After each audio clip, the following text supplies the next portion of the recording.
Good morning. It's good morning, the morning in the United States here on the East Coast, on the central area, but the next day in the afternoon in Australia and down under. And so wherever you are, if you're listening to this now live, welcome to Many Paths, Many Visions, brought to you by the Labyrinth Society with your host, Christiana Brinton. Today, Mark Healy, the Labyrinth Society Regional Rep for Tasmania, one of the founders of the Australian Labyrinth Network, and one of the featured speakers at this year's gathering, is joining me today to talk about the labyrinth world down under and his gathering presentation topic. If you are joining us on this GoToMeeting session, please mute your sound by clicking on the microphone icon in the upper left of the GoToMeeting control panel that will appear on your computer screen once you log in. If you call in by phone only, of course, you will not see this.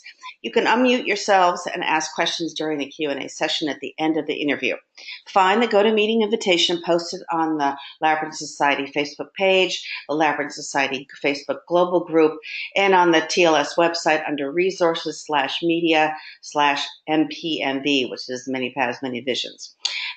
This episode is entitled Foundations of Belonging, Weaving Worldwide Connections. We will be talking about what it takes to connect with others over vast distances, what it takes to nurture, grow, and maintain these connections, and how labyrinths fit in to the weaving of this tapestry of belonging. So greetings, Mark. Welcome to Many Paths, Many Visions. Thank you so much for joining me today.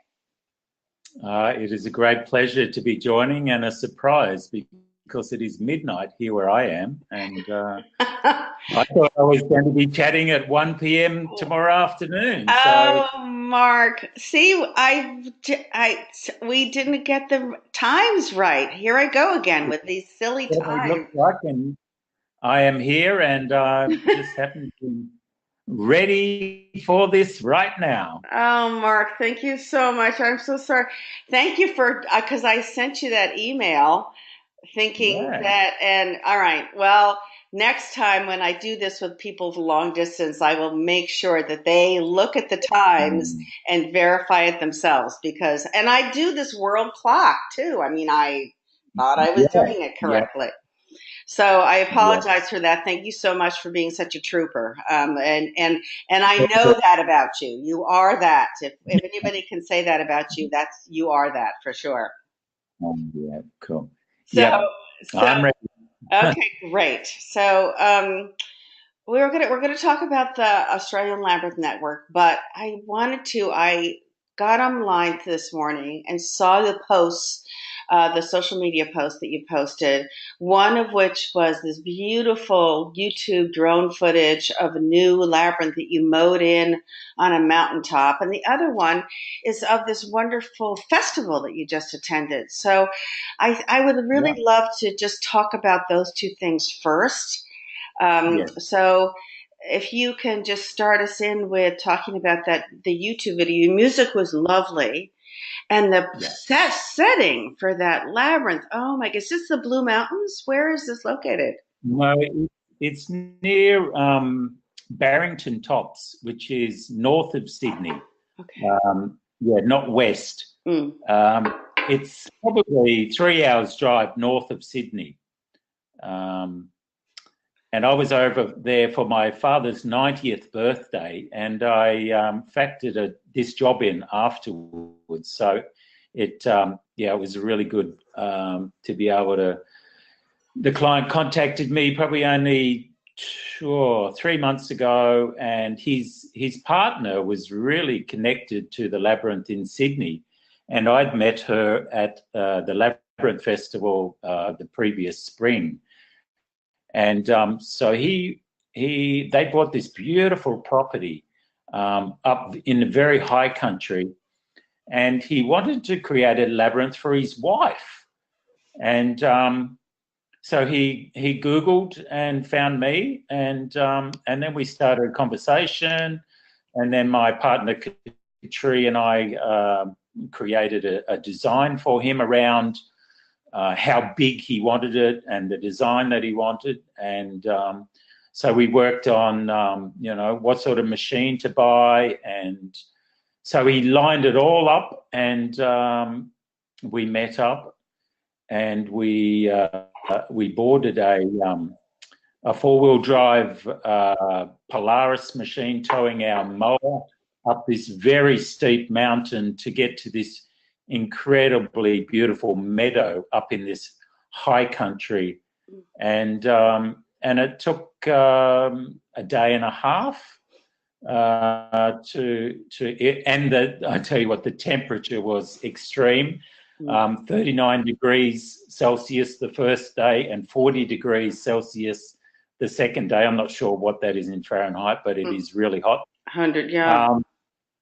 And it was a great joy to do it, because about 3 weeks beforehand, I have a new property with my partner, Katri, and we have a front lawn as big as that area, 50 metres diameter. So I got to do a trial run by mowing it in my front yard, and then which made it really easy to go and to do the job that I was commissioned. And now the bonus is I have one the same size in my front yard. So this is private property. How much land does this man own? 2,500 hectares. Oh boy. Of one property, and another 550 hectares on another adjoining property, which they own. And basically it's a high country sanctuary. It's the driving into there, we have extreme drought in parts of Australia, and very close to where this was, we were driving through that country. And then by the time we got up into this high country, it was green grass and lush. It's traditional country where the cattle farmers, growers would take the cows up to these plains to graze in the winter, because the grass would grow on up there. So, and that's what this property was. And they bought it up really at an incredibly cheap price, I think, really just to keep it as a sanctuary. I know the pictures of the drone, the images of the countryside and the rolling hills. I was like, oh my golly, it's spectacular. I was wondering about the drought, because it doesn't look dry from the drone images. It's very green, and I was wondering about that. Oh, okay. Yeah, so a few miles down the road, it was drought. And how long does it take? Does he have a house on that property that he can walk up to this location, or does he have to take the ATV to get up there to walk his ladder? He wouldn't probably walk up there. He would take his ATV. He has a couple of roads pushed in to be able to get up there, but it is quite a hike. Like, it's a 25-minute ride on the ATV to get up there. He has a small shed workshop type on the smaller property. So I take it it's a gift to his wife. Yeah. So I had a great pleasure in fulfilling that the gift that he gave to his wife. He's a surgeon, works in Sydney, very highly respected in the women's health area. And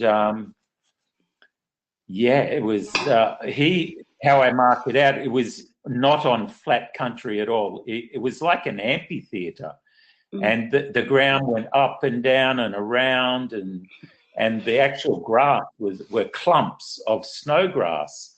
And it was a zero steer ride-on mower, which had about a 36-inch cut, which was quite a challenge to control and keep on the path.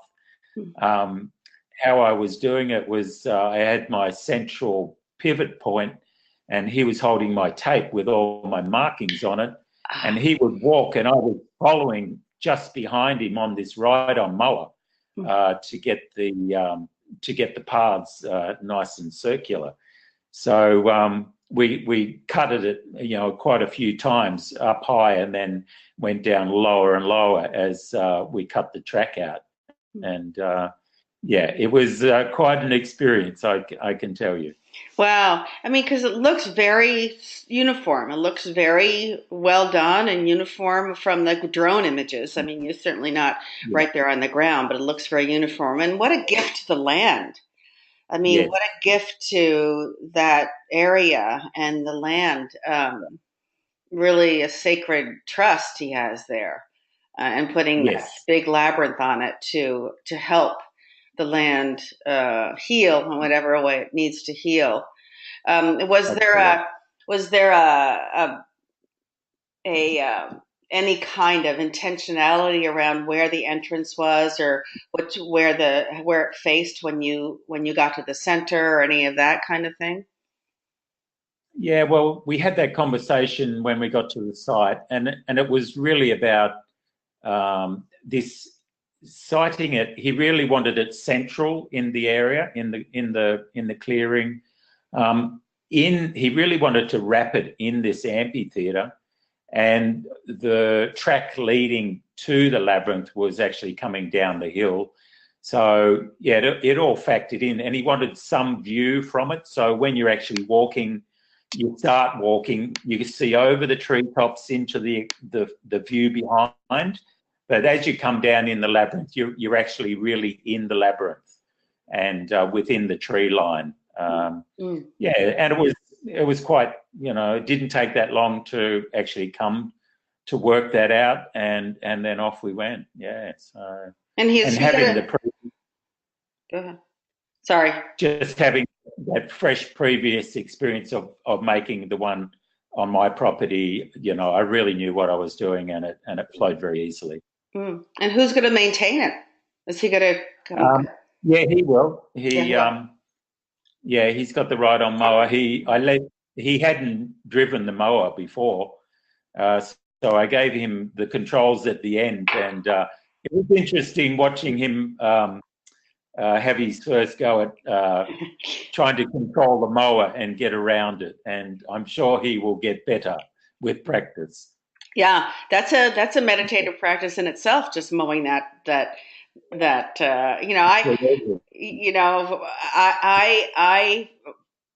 long time ago, I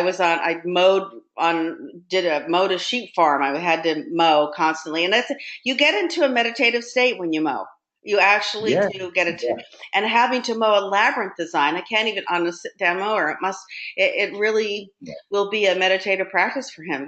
That's fabulous. So it's called the Mount Brook, for anybody who's listening. It's called the Mount Brook Labyrinth. It's on YouTube. Mount Brook Labyrinth, Stewart's Brook, New South Wales, NSW, Australia. Check it out, people, because it's an absolute gorgeous image and a video of this labyrinth. So great that you were able to get drone footage of it. So that's awesome. Yeah. He went to some really amazing feats to capture it. He really wanted to be able to share it. And I can tell you how long the path is, because I measured mine at home, and it's exactly 1 kilometre from the outside to the centre. Mm-hmm. Wow. And mine takes me 20 minutes to walk. Mm-hmm. It took me 35 minutes to mow it following him on the first. He got the greatest pleasure being the first one to walk it. So he was learning the path by walking it, and then me doing the final cut behind him. And it took a good 35 minutes to do that slowly and thoroughly to mow it. Mm-hmm. And I was pretty tired. Like, it took quite a bit of concentration to do that. Yeah. Okay, let's switch gears. Here's another talk about. So this is just so fascinating, because here you go from this, and then you just were at this, and I'm gonna mangle the name, Nari Niara Good Spirit Festival. Yep. On Tasmania, in Tasmania. Yep.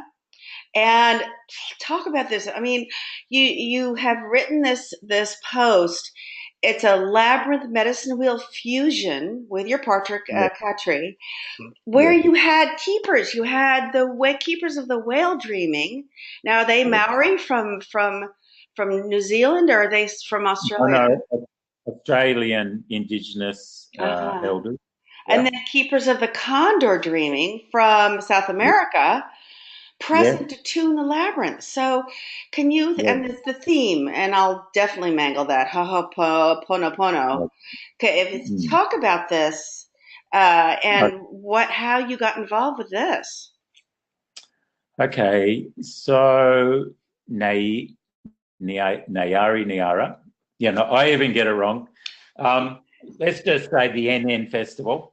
Um, I think it's been going for around 10 years. It hasn't happened every year. It's about every 2 years that they put it on. I've been involved for the last 3 festivals. The last festival, I made the new design that we have, the Chalice of Love labyrinth there, and there was a new site for this gathering near Cloudy Bay. So this is on the island that I spend a fair bit of my time, where I live. It's right at the south end of our island, on a beautiful property. So they invited the whale dreamers to come, the Indigenous Australian. It's an Indigenous festival, so that meaning Indigenous from Indigenous cultures from all around the world, but especially for the Tasmanian Indigenous community, to help bring them together to learn, and then also to share with us others their traditions, their dances, their songs. So Uncle Bunalori, he is the custodian of the whale dreaming from the Great Australian Bight, which is along in South Australia. As you're driving the big long straight from South Australia to Western Australia, that's the whale birthing ground there, and he is the custodian of that. And with him was Uncle Max, and he's 83-year-old elder who is so active in teaching his culture to his people and sharing his knowledge. So they were like the two major Australian elders that were invited to the gathering. And then to complement them, we had two Indigenous elders from Peru. And I'll get their names a bit mixed up as well. So it's Tata, I think his name was, and Sasha. So he is the holder of the condor dreaming. So the condor, from what I believe, has been near to extinct, or it has disappeared for over 100 years. And it seems that their whole culture is based around the condor. So there's been a lot of energy and trying to promote to bring the condor back and enliven that. So it seemed like there'd been some prophecy at some stage where the condor would meet the whale. And this is what has just come about through this festival. And the most amazing part of it was that the labyrinth medicine wheel fusion that we created was the place where they both came together with no agenda, no idea of what was going to happen when we invited them to come to the space to help bless it. Because I have had a little bit to do with medicine wheels, but that's been a long time ago. And there's many different thoughts around how to lay them out, and what colours to acknowledge each direction with, and where you would place earth, fire, air, and water elements. So we really want to invite them to show us how they would do it. So about I'll share about the labyrinth design and how that came about. I really love the idea of a labyrinth that has a continual walking path in and out. And because the site of this festival, it was very widely spread out. And my brief was that they would like to have a medicine wheel and a labyrinth. And so I thought, well, why don't we create a fusion of those two? So, and they also wanted to be able to go have the labyrinth so people could walk through it to go to a healing village, which is basically how I set it up. So people came over a rise and started coming down and around, and they could see the tents of the healing village a way off, but they had to go through the labyrinth to get there. So having the processional labyrinth, which I got from Lars Howlett, he's got a beautiful 3, 5, and 7, and probably more circuit processional labyrinth, which I have used a couple of times, and I really chose that design. And then with my partner's help, Katri, she's an amazing support of my work, and so she did some research around the medicine wheel, and she's a great designer. So she actually overlaid the medicine wheel over the top of the labyrinth to give me that sort of eagle view of what it might look like. And then for the first time, we actually created this as an installation together. So really, it was the most simple and most beautiful labyrinth that I've ever made, and I was approached by many, many people through the festival to say exactly that. And I can say that I'm truly blessed to have my partner Katri in my life, who really does complement my ability to bring the materials and make it, and then she brings that softening and the extra other layer that the beautiful feminine brings. And then once we finished laying it out, we went, oh well, how about we invite the community to come and bless it with us. It wasn't scheduled on the program at all, and we went and approached the South American elders, and they were just really happy they had space. And so we lined them up for a lunchtime meeting to come over, and we hadn't seen the Indigenous elders that day, but we had met them the night before, and just of a sudden they turned up as we're about to all go over. So they came with us, and there would have been a beautiful circle of at least 50 people to come and witness and share the knowledge of how to lay out the colours within the medicine wheel according to the Australian Indigenous tradition of these people. And then the South Americans blessed it with playing a song. The male, he played the beautiful flute through it, and he did his business around the outside with the different directions. And then the Australian Aboriginal elders, they created some ochre with the ochre that was given to us from the local custodians in Tasmania. So they painted everybody up with the ochre before people got to walk the labyrinth, and I'd given out a container full of precious stones, and so all the participants got to walk the labyrinth and lay down on the line or wherever they chose to bring their layer of intention to the labyrinth. And so how I came to the theme of the labyrinth, the Ho'oponopono, is that it's a practice that I've been using for over 10 years, and it's absolutely worked magic in my life in certain instances where I've been in conflict or with myself, let alone anyone else. And I've just watched the incredible magic that it has to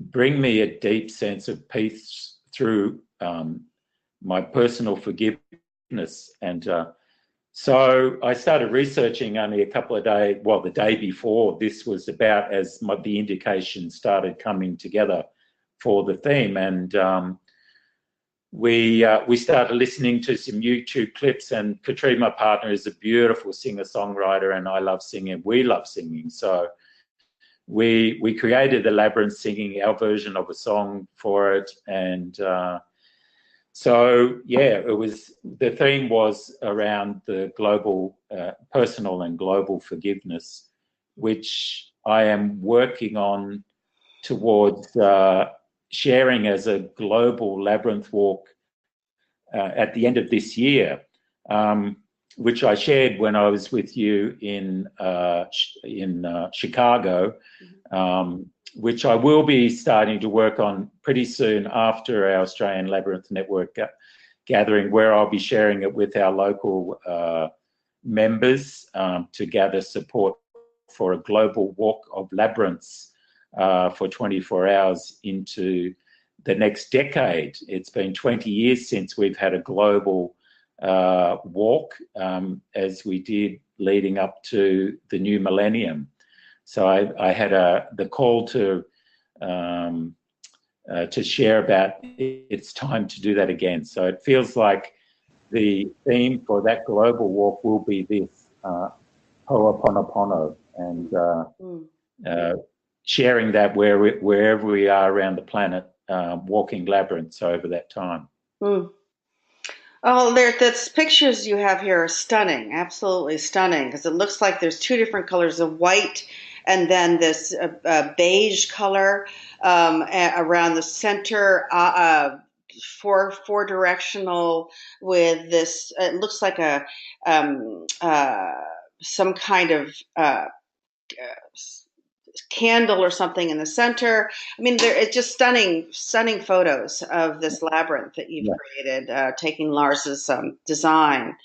And what a wonderful example of this idea of weaving this thread of belonging through bringing people together in ceremony with this idea, this theme of Ho'oponopono, personal and global forgiveness. It's just fabulous, absolutely fabulous. And so when people can see these photos on YouTube, on Facebook, if they look up your Mark Healy visual storyteller, and it's Nari Niara Good Spirit Festival. You've got at least half a dozen or a dozen more than that photos of this beautiful labyrinth that you created, and so let's get back to this whole idea, this theme of belonging. Your Australian Labyrinth Network is about to hold their annual fall gathering, which is for us springtime. But so let's talk about that and how you bring people together from all over Australia and Tasmania, and I don't know if they come from New Zealand too, but where is the location of the gathering, and what are some of the program highlights? Okay, yeah. So this is our third annual gathering. We hold them around this time every year. We're choosing to do it now before World Labyrinth Day, just to get us together and have our time of sharing, but also bring our focus to what can we do for World Labyrinth Day. So that's why we choose this time of the year or a little bit later. So we're meeting this year near Canberra, which is the capital city of Australia. We're actually in New South Wales. It's about an hour's drive from Canberra, but we fly into Canberra. It's at St Clement's. It's a retreat and conference centre, and it has a permanent labyrinth there. So we tend to choose a site that has a permanent labyrinth to start with. I've been working with a great team of 5 great women supporting me for this gathering. And so this time we're actually holding our first pre-gathering labyrinth tour of Canberra.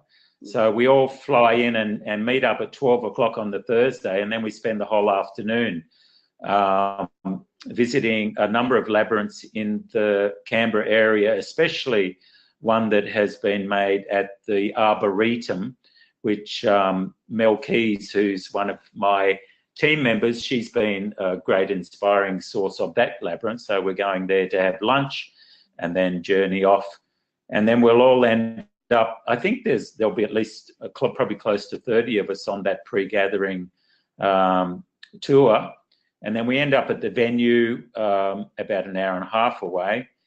And so the Friday is a really special occasion for me, teaming up with Robin Clayfield. And so we're doing a pre-gathering workshop around, I'll be doing the first session around making ceremonial and processional labyrinths, because that really is my flavour, and it's really where Robin and I came together. Robin and I spent a year and a day in relationship in 2011, 12, where we co-created and birthed the Sacred Union Labyrinth together. Robin's going to run the afternoon session, well, the morning and afternoon, and her sessions will be on ritual ceremony and the alchemy of transformation. Robin's a really incredible, powerful, wise woman, and she her business is doing facilitator training for facilitators and bringing creative ways to facilitate to many different areas of the community. Especially, she's especially known in as one of the founders of social permaculture in Australia, and she travels widely all around the world sharing that. Her major thing that I co-create with her every year is our Sacred Union Labyrinth at Woodford Folk Festival, where we spend 2 weeks there on site, about 5 to 6 days laying out a major installation which the Sacred Union Labyrinth is a part of. And then we facilitate groups, 4 groups, over the 6-day festival in Queensland, and we facilitate with groups up to 180 people at one time, where really the processional and ceremonial labyrinths really are the only way to navigate that many people through a session. So we've it's our 6th year of doing it at Woodford, and it's certainly we've become part of the fabric of that festival now, and we have our own department there, and we are funded to go and bring this gift to the festival. Hard to say, but we would imagine that there's 140,000 people go through the festival over 6 days, and we would imagine 10,000 people walk through the labyrinth over that time. So this is the first time we've had Robin come and join us at the Australian Labyrinth Network. So we're really looking forward to that. And then she'll be a part of a panel, and she and I are co-facilitating a walk on the Saturday night. And she'll be bringing her gifts in along the way as well. On the Saturday morning, we have Dr. Lisa Shortridge doing a keynote on engaging an Australian rural community. Lisa's been an amazing force in her area of Shepparton in Victoria. She's the regional rep in Victoria, and she is a dynamo, and she really knows how to bring local community together around the labyrinth. So she'll be sharing that. And we've got a couple of breakout sessions, one around prison labyrinth work, the labyrinth as soul container, and I'll be sharing Trails of Transformation workshop, which I shared in Chicago last year. And then in the afternoon, we've got some storytelling in the labyrinths and poetry in the labyrinth. And Tina Christensen, our CEO, president of Australian Labyrinth Network, she'll be sharing about her home business, Labyrinth Lane, where she lives, and she operates a really great business around the labyrinth, running workshops and how that operates. And then in the afternoon, we have a great sharing from, it's called Australian Symbolism in the Tumut Labyrinth. So there's a great story around this labyrinth that's been made in this community.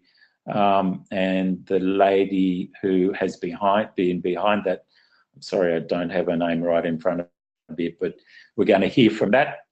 The Sunday, we're going to have a panel around insights and observations about creating community around the labyrinth.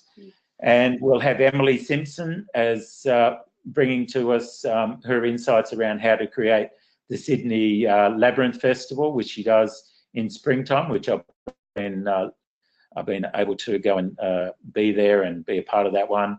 Robin's going to share about what it takes to create a labyrinth at a major folk festival. And Tina's sharing about the World Labyrinth Day in Schools project that a group's been working on, and also the the ACT regional group, Australian Capital Territory, Labyrinth regional group. They're really active and they've got a great thing happening there, and they're hosting us this time. So we want to know, we want to hear from them how they actually do that. How do they meet? How do they make it happen? And then in the afternoon, we've got a session called the Waterhole, and that's around the community together going forward into 2020. So our council will be facilitating some of that. And we're factoring in an AGM on the Friday night as well, so which, quite a few people will be there. We're looking at this stage to have around 40 people at the gathering, and still numbers are coming in. So looking forward to it very much. What is AGM? Annual General Meeting. Oh, okay. Yeah. Just needed to clarify that. Okay. So, we'll be reporting back. I'm on the board. I'm the Vice President of the Australian Labyrinth Network. Mm-hmm. So we have our yearly AGM, and we'll be inviting new members to come on board. And I think most of the members are staying in there, but we'll be looking forward to sharing what we've been up to as a board and inviting new members on board. Wow, Mark, it's so gratifying to hear the intentionality behind the program and how you're coordinating everything. You and your group are coordinating everything. It's just it's really just, because coming from the group here that has been in existence for 20 years, we forget. And I wasn't part of that early creation time. So I was very much, I went to a couple of, sorry, my daughter's puppy is barking. I went to a couple of the early labyrinth festivals here, but wasn't a part of the coordination. So to hear how you are doing this in Australia and making things happen and making things work, and the intentionality that you have with the courses that you're, and then sharing from the regional perspective, how works to create in their regions these festivals. It's really it's helpful for me to hear this as a board member for TLS, to hear what, because we sort of, a lot of us don't know this. We haven't had to do that except maybe on a regional level. And there's already a big organization supporting us. So to hear how you're doing this is really, really wonderful. And I hope, Mark, when you come to the gathering this fall, that you will bring this information with you and share it with us, because I think it's vitally important that the current TLS board hears how you do this. And as a reminder, this is because when we branch out and we create these regional reps, and we want to stay connected on a worldwide level, we to how to do this, how to weave this sense of belonging, this tapestry of belonging is really essential. And what you're doing there is very helpful. It's very helpful to hear Yeah, how you're doing and this. I'd really like to acknowledge the Labyrinth Society as great mentors of how to do it as well. We're a very big country, Yeah. and we're very spread out, and we don't have a national regional rep coordinator at this stage. And that's what we will be inviting, someone from within our fold to come and take on that position to really be that one that brings the actual state regional reps together. And people like Carmel, they're doing fantastic work on the international level. So for me, I'm being mentored by seeing how that is happening, and certainly within your regional rep within the states, it's really great. And this year, after having Lisa come last year, and what a blessing that was to come and share her incredible knowledge and wisdom and grace with us. This year, we really wanted to keep it in-house and really bring out the people that have been with the Labyrinth for a long time within Australia, and the wisdom that they had. So that's why we've chosen. We're not actually calling anyone a keynote speaker. Everybody's a presenter here, and we're very much on that. There's no hierarchy within our organisation, and we feel that everyone is at the same level, and we're all learning and growing from each other. So let's talk a little bit about the difficulties. You got a huge continent, and then Tasmania, which is separate by how much water? I mean, it's separate. It's not attached anymore. Now, playing from over there down to the south where I am. Yeah. So what are some of the logistics involved? Let's get in terms of, you have these regional gatherings. So, and you say there's about 40 people coming to your spring gathering that's coming up. When is that? What is the date? What are the dates for that? The 21st or the 22nd to the 26th of March, so it's only really in another week and a half. Okay. That we're meeting up. And primarily where is everybody coming from? Is it primarily from the continent? Pretty much all states are coming from all around Australia. I don't think from the Northern Territory, but very much, we have people coming from pretty much every state. We moved the gathering. We had it in Melbourne the first year, Sydney the second year, Canberra this year. We're looking to go to Brisbane, which is in Queensland, next year. So we're just factoring of spreading it around the country for these gatherings. And the dream is to have like a mid-year gathering in other places as well. So we have grand plans, but we're a very small committee, and step by step, we will be doing it the best we can with what energy we have to keep helping bring people together. And I do really think empowering and coordinating the regional reps is the way to do it on the ground.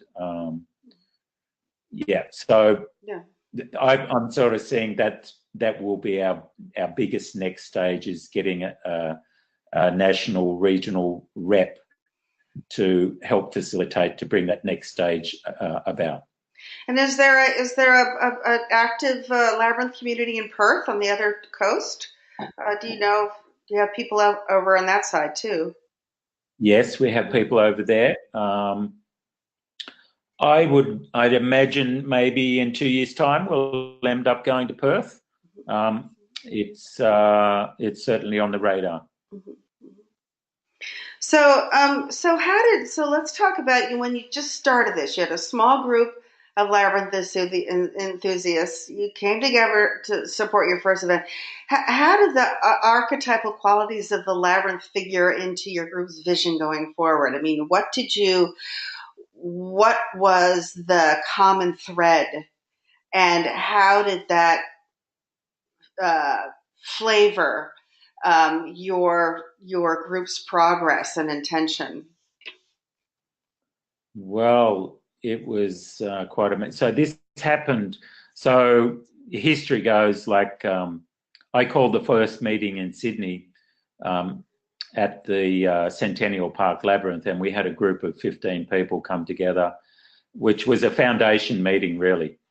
And then it took 2 years or more, 5 months after I came back from being with you guys for the first time, when I came to Houston, I stood to create a labyrinth gathering within 6 months, and within 5 months we had our first gathering in Melbourne. And so that was a gathering business meeting. It was sort of really to tease out and do some great work around, how let the people lead us, not let us create where the network wants to go. And we got to a point on the last day where it was like we could have just kept sharing and talking, and it was amazing. One of our elders, Beth from Western Australia, she went, "I've come a long way to make this happen." And it was like, okay. She's going, "I'm not going home until we've founded this Australian Labyrinth Network." So we had a little break and we had a brainstorming, and Tina Christensen, an amazing facilitator, our president, she got us to circle a labyrinth, a canvas labyrinth we had inside, which was our ceremonial area. So we stood circling this labyrinth, and then we were going through, okay, well, who wants to be involved in the next step for creating the Australian Labyrinth Network? Those people take one step forward into the labyrinth. So we're all circling the labyrinth on the outside, and I could say there were at least 28 people in the room, and I'm pretty sure at least 25 people took one step onto the labyrinth, onto the outside ring. And then it was like, okay, who would like to be involved in the aspect of setting up the actual infrastructure to create the association, the company, whatever the structure would be? Those people take 2 steps forward, and then another group of, say, 6 or 7 people stepped into that circle. And then it was like, okay, well, who would be the people who want to be a part of the regional reps and getting that inspired and take a step forward into this ring? So people stepped into another ring within the labyrinth. And it was quite amazing to see, in a matter of, say, 10 minutes, that the 25 people that stepped in one step into the labyrinth, we were all placed in a circuit of the labyrinth according to what aspect of creating and being involved in the network was to involve. So that's how it happened. That's a great visual. That's I can see it. I can visualize that. And, everybody on different circuits, but everybody connected. And that sense of belonging, it was still very strong there, but there was this intentionality, like, yes, I'm willing to step into this role to make this happen. That's fabulous, Mark. That's a great visual. And I can see how the labyrinth, having that down and having that available could facilitate this, could really help jump, instead of everybody just sitting around talking, that you're actually physically embodying this intentionality. Like, yes, we are here to make this happen. And who's going Yeah, to, also the freedom to choose what ring you're going to step into, which I think is really yeah, important. I think it's important to honor and be respectful of people's choices and what they're willing to take on and what they're comfortable with. But I think it probably also spurred people to step forward that maybe wouldn't have if they weren't all in there together.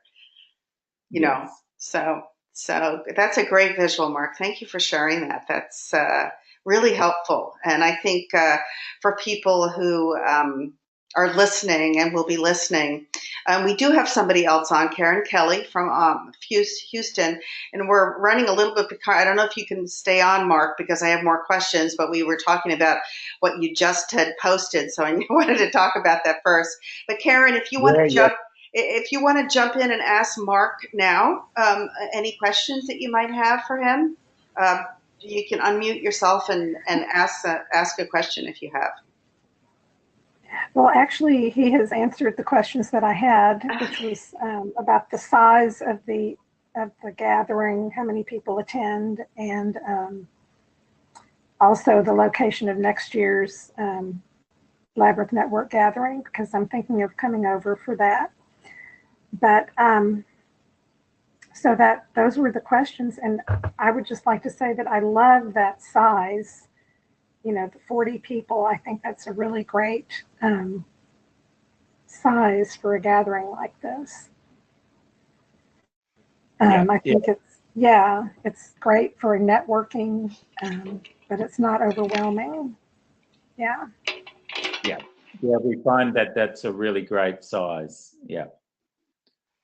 So let's talk about, thanks, Karen. Thank you for sharing. And since you were, you're a major player in the Houston Labyrinth community, and we're there in Houston while Mark was, let's talk a little bit about what happened in Houston and you at the board meeting, Mark.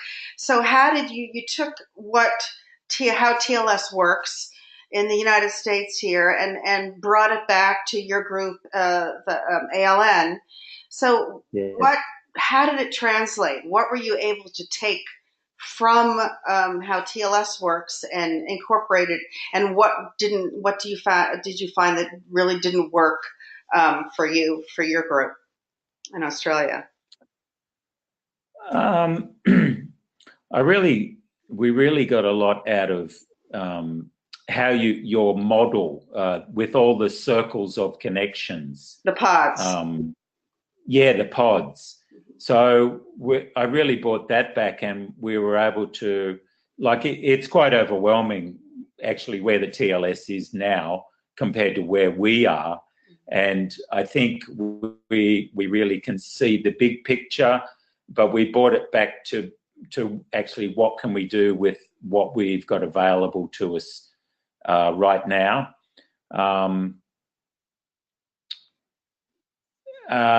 Certainly just knowing the support of the board and the individual members, it really just, you could see a really clear stream of all the different aspects of the whole and how all the different aspects are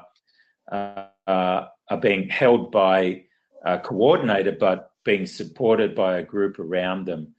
And I think it's just knowing that the TLS is there with us, and I get that we're actually living out the dream for the TLS as well, in being able to make a new organisation supported by the TLS in our unique way. Yeah, and I totally believe that I don't have it's growing at the pace that we can manage. Surely we have so much we could be doing, but what we've enabled, what Jeff Rodder has been able to do in updating our labyrinth locator is incredible. Just for one thing, he has totally revamped our locator, and we found heaps more labyrinths that haven't been out there, and putting them on the map and creating trails of labyrinths. And the next stage is putting regional reps on the map. And really just knowing that the TLS is there and holding us as we are growing slowly and surely. And do you have this map? You speak of this map. Is that online? Is that an online map that people can look at and see on the ALN website? Yes, it's a labyrinth locator within Australia. Yes. Okay, so everybody, you can go onto Australian Labyrinth Network website and click on the labyrinth locator there and check out the labyrinths that are available for anybody flying over down to Australia and seeing to check out, see what's available there. And so all of these are also on the Worldwide Labyrinth Locator too. Have they been updated to most? Yes, they work together to make sure they're posted in both places. Yeah. And so are we? So and I don't know this because I'm not involved with the app, the new Worldwide Labyrinth Locator app, but I'm assuming that we're going to make sure that all of these labyrinths are on that and accessible as well, so people will be able to,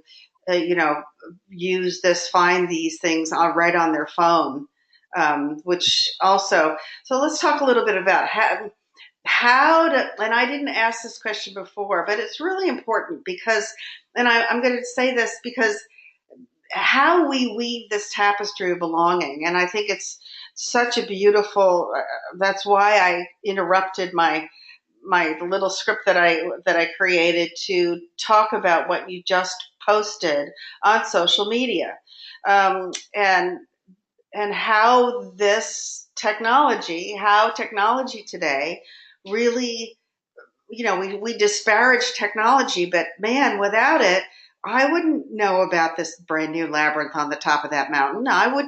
We wouldn't have the pictures of you and that wonderful festival and the beautiful processional labyrinth. So it is vitally important and so such a gift to the Worldwide Labyrinth community to have these connections and know that people are doing this in other places.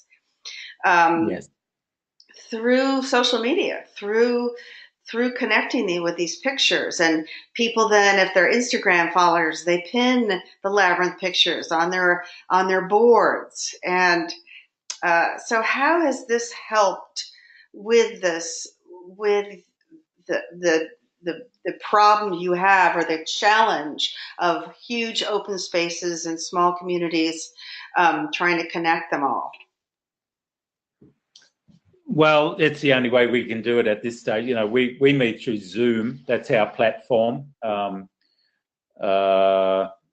Certainly that's how we create a gathering is, weekly, fortnightly meetings. I'm on a board meeting once a week. And that's how we do it. And we couldn't do it any other way. And we actually get to see each other and interact. It is just such a joy every time that I meet with my Labyrinth family to create and co-create whatever we're doing within our organisation. So the celebration for me is the annual gathering, where we can actually be personally together in the one space and pop a few champagne corks and celebrate the great work that we've been doing.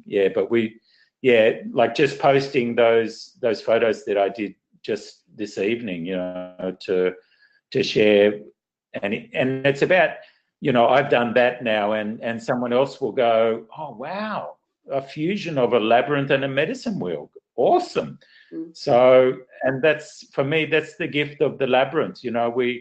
We all receive unique gifts that the labyrinth shares with us to share with others, and for me, it's an ongoing source of creativity. The labyrinth has been with me for over 25 years, and it continues to,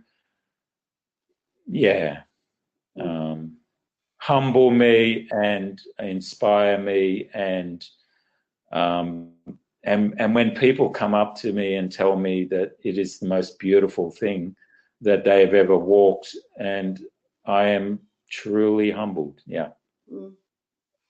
So you talk about this idea, and I forgot to mention this when you were talking about processional labyrinths. And for people who don't know, you're talking about a type of labyrinth that usually has at least one extra entrance or exit, so that you can get vast numbers of people through quickly. They don't have to walk back out the way they came in. They can walk straight out from the center. Is that correct?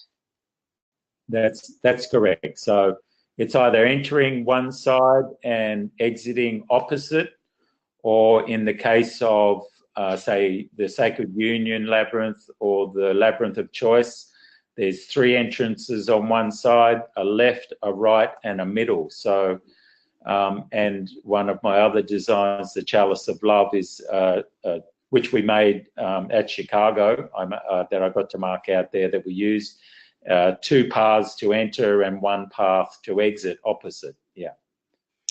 So how we foster this idea of belonging? You talk about the Ho'oponopono. Is that the right way to say it? This idea of forgiveness, personal and global forgiveness, which is, with what's going on the planet now. I think, and where we in our group here, we keep talking what's going on in the United States. This idea of a diversity and inclusion, but when you talk about Ho'oponopono, it sort of transcends the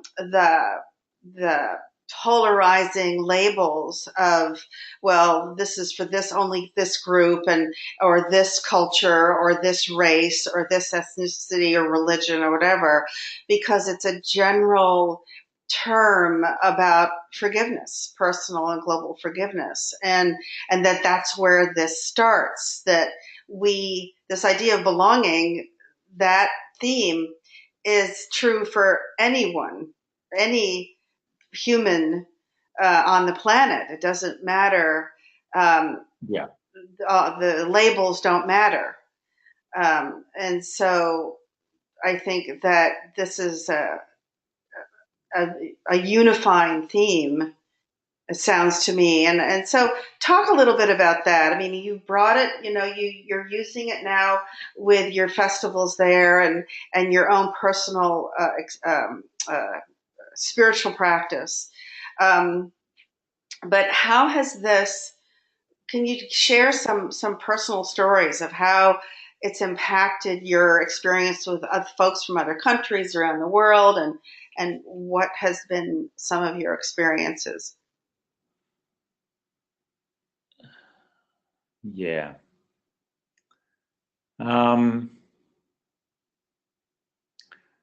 So I was invited to give a keynote talk at the gathering this year in Baltimore, and this theme came out of my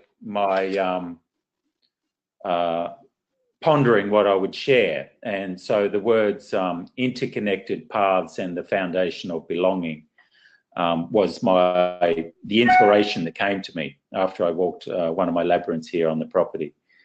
And so that's been sitting with me, and I've been asking, well, how can I expand that, and how can I share that? And certainly, interconnectedness, when we look into what that means, is, for me, describes so many things of connection and association and communion and interdependence and mutuality and togetherness. So I feel from that place of interconnectedness, it really means that there's more opportunity in a world for us now to become prosperous together, and then marrying that with the idea of the foundation of belonging. For me, my foundation of belonging is very much, I could say now, I could say it was the Labyrinth, where I feel I really belong, and I have belonged to the global Labyrinth community for over 20 years. And it seems like now, just as this Ho'oponopono intention is coming more present into my life, as you know, as I've been journeying with it personally for myself for over 10 years, that there's a whole community just around that. And it feels like through this time of this interconnection, where we're bringing together the Labyrinth with a medicine wheel community, you know, as one, as the Ho'oponopono, as there's many different. The gift I see of the Labyrinth is where it meets anyone, wherever whatever path they're on, and the idea of belonging to such a movement and an organisation that is, for me personally, it is continuing to inspire me and to share. And I know at this stage it has been the longest relationship that I have been in, and it will be the longest relationship that I will be in my lifetime. So I don't know how much more I can share about that. Have people come up to you and shared their own thoughts after they have walked these labyrinths and participated in these ceremonies with you about belonging or some insights that they have had and what they have said to you about their experiences of this? Well, just this recent labyrinth that we made, the processional, the flow through processional one, people come up and commented about the design, for one thing, and the fact of actually being able to keep traveling through the labyrinth. And it seemed that it did provide that the centering that the labyrinth does in the walking in, and the ability to keep walking on past and into there. You could say walking to the center could be walking your past, and from the center out into your future.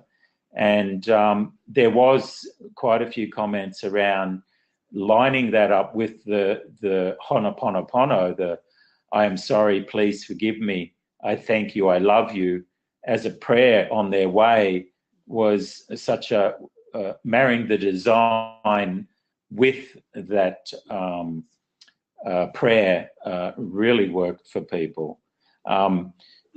Sharing the deeper part of what their I didn't actually provide a sharing circle space, which certainly I will be factoring in next time I do this. It really feels that this combination that we've come up with at this festival is I will be sharing that more and more. And I certainly believe that just from this installation, I personally have a future direction to share this as a combination, bringing the labyrinth, the medicine wheel, and the Ho'oponopono prayer together. Yeah, because it's such a simple, I mean, we all have so much to forgive across the board. I mean, Carol Maurer just put up a lovely, very simple video of her talking about her family's, her ancestry, and the plantation that her family has, which is still in their family on the shores of Maryland shores, owning slaves, and what that was like for her to experience that and go back into her family's past and ask for forgiveness, and talk Yeah, about this, yeah, and yeah, allow that this happened in their family history, and yeah, what that means to forgive, and to acknowledge that this was the case. And she walked from her family's plantation, that up through on the Underground Railway trail up into Pennsylvania, where the slaves were freed.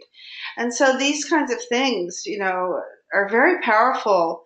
This aspect of personal and global and ancestral forgiveness for yeah, whatever it has happened, whatever has occurred, and how the labyrinth can act as a container for this. yeah, Bringing people in and coming from their paths, acknowledging this need to forgive on a personal, ancestral, global level, and then walking into a future that is more cohesive, or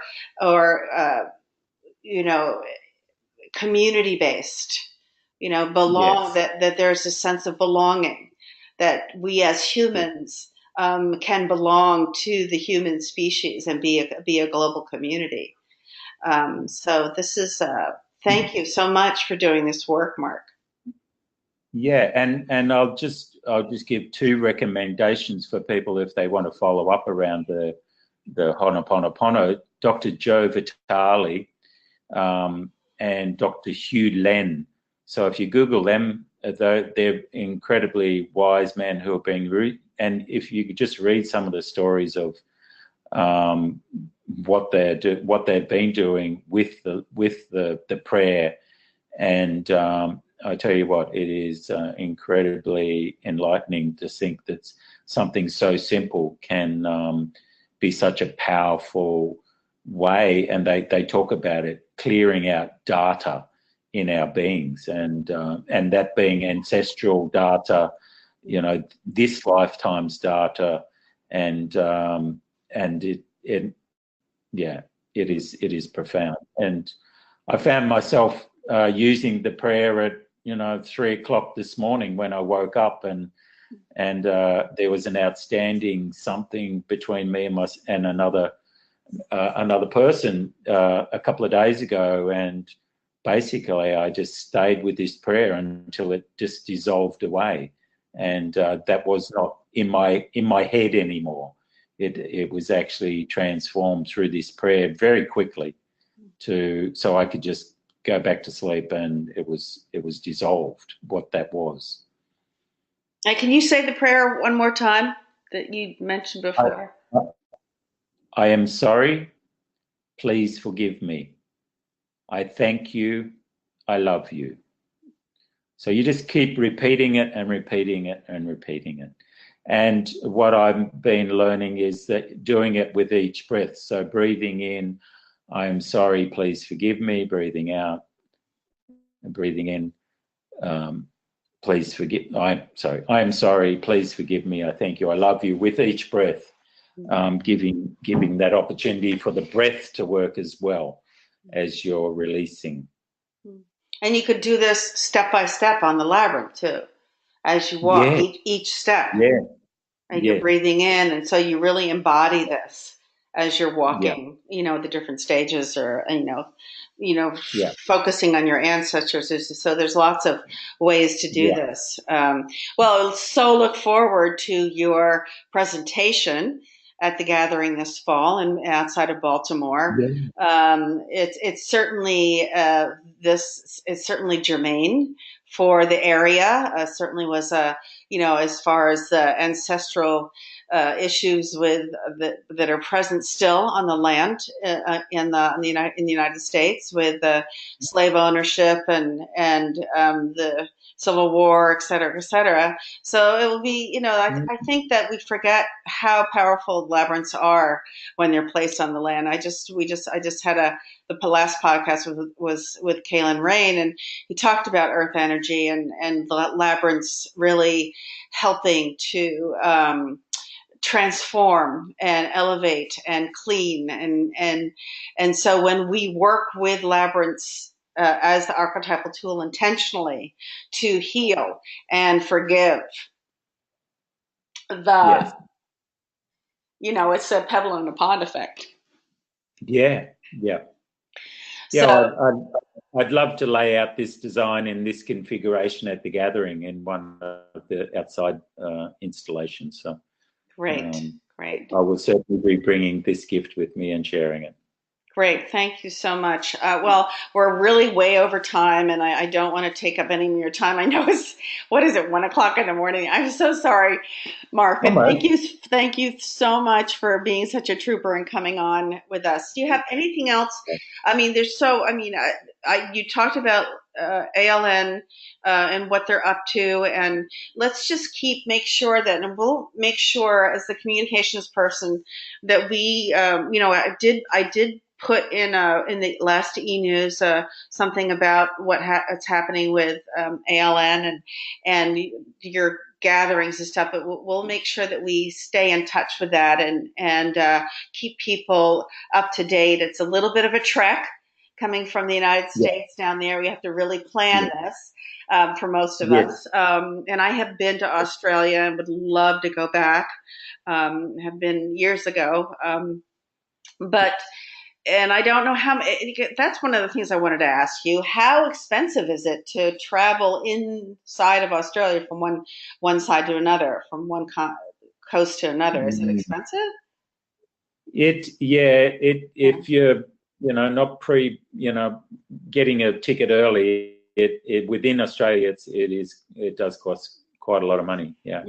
So that's another hiccup in having people get together on a regular basis, and something that so again, the technology. I mean, thank heavens for social media and drones and YouTube, and so we can see what's going on, and it helps us to stay connected. So I think that that is key to keeping the Worldwide Labyrinth community connected is better service and so that we see what everybody else is doing, and we know that even if we can't get there, it's happening. And and what's happening there is contributing to the shift in energy and the help, the transition that we're going through during these times this can be quite upsetting, and it can be upheaval for a lot of people, and it is.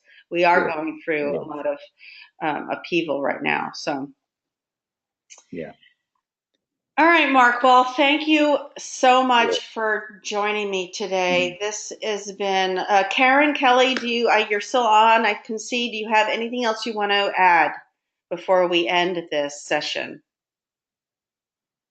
No, y'all did such a great job that you answered all my questions without me having to ask any. So thank you.